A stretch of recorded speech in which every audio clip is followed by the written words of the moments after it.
Hobinya pada masa lapang membaca buku dan melancong dan ingin meneroka kawasan pergunungan Malaysia seperti Gunung Tahan, Gunung Ledang dan Gunung Kinabalu. Dan tajuk pidato generasi muda hari ini, penentu hari esok, Abdul Halil dari Turki.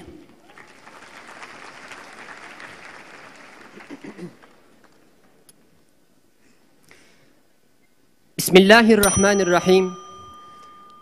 Dalam kebanyakan sejarah Melayu, saya paling tertarik pada kisah kebijaksanaan Hang Nadiem yang telah menyelamatkan Singapura. Kalaulah hari ini di Turki punya 1000 orang pemuda seperti Hang Nadiem, pasti Turki akan mencapai wawasan seperti Singapura dengan lebih segera. Inilah generasi muda yang sebenarnya. Terima kasih kepada pengurusi majlis yang amat berhormat Perdana Menteri dan isteri, para hakim yang arif lagi bijaksana, rakan-rakan seperjuangan, tuan-tuan dan puan-puan, para hadirin dan hadirat sekalian, lafaz syurga saya hulurkan. Assalamualaikum warahmatullahi wabarakatuh. Salam sejahtera dan salam satu Malaysia. Generasi muda hari ini adalah penonton hari esok. Itulah tajuk yang saya akan sampaikan pada malam ini. Para hadirin dan hadirat sekalian, usia remaja penuh dengan liku dan rona. Kehidupan mereka diselubungi dengan keindahan dan keistimewaan, sehingga kepentingan remaja ini diangkat di mata masyarakat. Lumrah mengetahui betapakah keistimewaan seringkali dikaitkan dengan kekuatan faktor fizikal mereka dan juga cerdas mental. Namun keistimewaan remaja ini tidak boleh bergantung kepada hal ini semata-mata. Kerana bagi pendapat saya, remaja kreatif yang penonton hari esok bukanlah sahaja berkaitan dengan faktor fizikal mereka, bahkan faktor sahsiah dan moral mereka perlu diambil kira. Dan remaja itulah menyorakai idea-idea yang terbaru dan juga berusaha untuk melakukannya. Para hadirin dan hadirat sekalian, apakah sebenarnya ingin saya sampaikan dalam majlis yang mulia ini ialah mengenai keruntuhan moral remaja, penglibatan remaja dengan gejala sosial seperti pembunuhan, merempit, merokok, penyalahgunaan dadah dan sebagainya. Dan sejauh mana kita melahirkan pemuda harapan bangsa, pemudi tiang negara.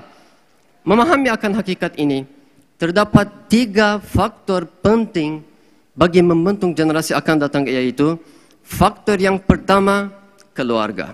Ialah ibu bapanya. Mereka dipertanggungjawabkan dalam membimbing dan mentarbiah ahli keluarganya dengan berpandukan pada ajaran yang sebenar dan amri bil ma'ruf, nahy 'anil munkar. Artinya, mengamalkan akhlak yang baik dan meninggalkan perbuatan yang dilarang dalam ajaran agama. Bukanlah sahaja Islam. Kerana tiada satu agama yang menerima nilai-nilai negatif seperti kejahilan, kezaliman, kemalasan, kemaksiatan, kekejaman dan sebagainya. Bahkan berusaha untuk menyelamatkan generasi kita. Marilah kita mendengar kata-kata hikmah seorang tokoh ulama daripada Turki, Badi'u Zaman Said Nursi. Beliau berkata, sesungguhnya guru yang pertama buat seorang insan serta yang paling banyak memberi kesan dalam didikan ialah ibu bapanya. Faktor yang kedua, negara. Saya ingin bertanya, bagaimanakah kita mengetahui sesuatu bangsa tanpa mengetahui bahasanya? Kemuliaan bangsa pada budi bahasanya. Bagaimanakah kita membina sesebuah negara tanpa mempunyai ilmu? Saya yakin dan saya sungguh-sungguh percaya bangsa berilmu, bangsa bertamadun. Kerajaan misalnya perlu lebih peka demi mengekalkan ketamadunan negara. Kempen nilai-nilai murni kita rencana. Program kelangsungan budaya kita jana. Memajukan pusat agama seperti di Cordoba, di Andalusia, di Kerajaan Osmaniyah Turki dan siasah dan sahsiah. Semuanya bagi menangani isu keruntuhan moral remaja pada masa kini. Tuan-tuan dan puan-puan yang saya kasihi sekalian, 2 minggu lalu yang berbahagia, yang amat berhormat, Perdana Menteri Dato' Seri Najib Tun Abdul Razak datang ke Turki. Hari ini, saya datang ke Malaysia.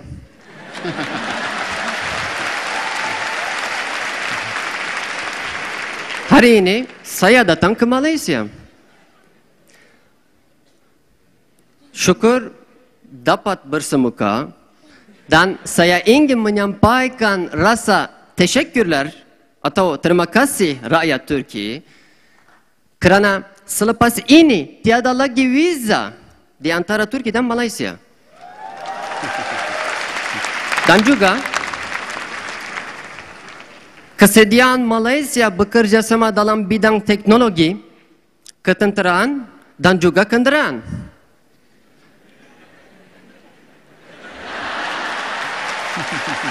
Untuk dapat dimajukan, generasi kita seperti saya memerlukan sokongan inovasi seperti ini untuk bergerak ke hadapan.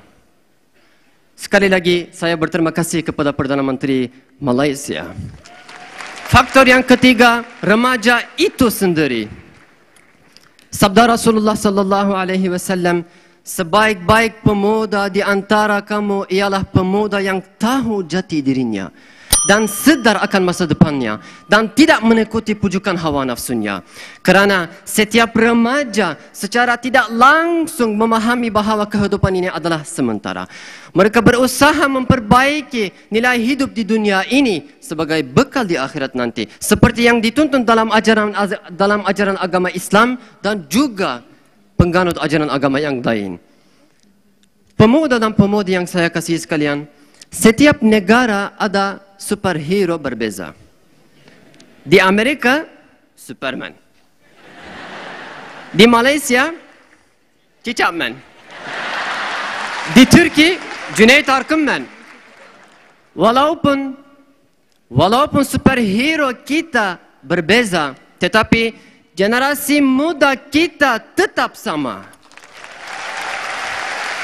Para hadirin dan hadirat sekalian, tuan-tuan dan puan-puan yang saya hormati sekalian, akhirnya, walaupun kita dibuang oleh keluarga, walaupun kita diasak dengan media, walaupun kita tidak dipandang oleh negara, kita tetap kita.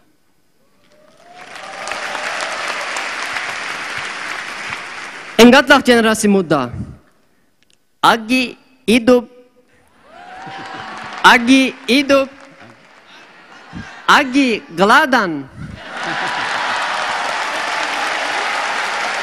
Selagi hidup, kita terus berjuang. Sekian sahaja. Wabillahi taufiq wal hidayah. Assalamualaikum warahmatullahi wabarakatuh. Syabas Abdul Halil. Agi hidup, agi ngelaban ya. Penyambung hubungan antara Turki dan Malaysia. Dia jaga idaman dari Istanbul. Hidungnya bak hulu pedang.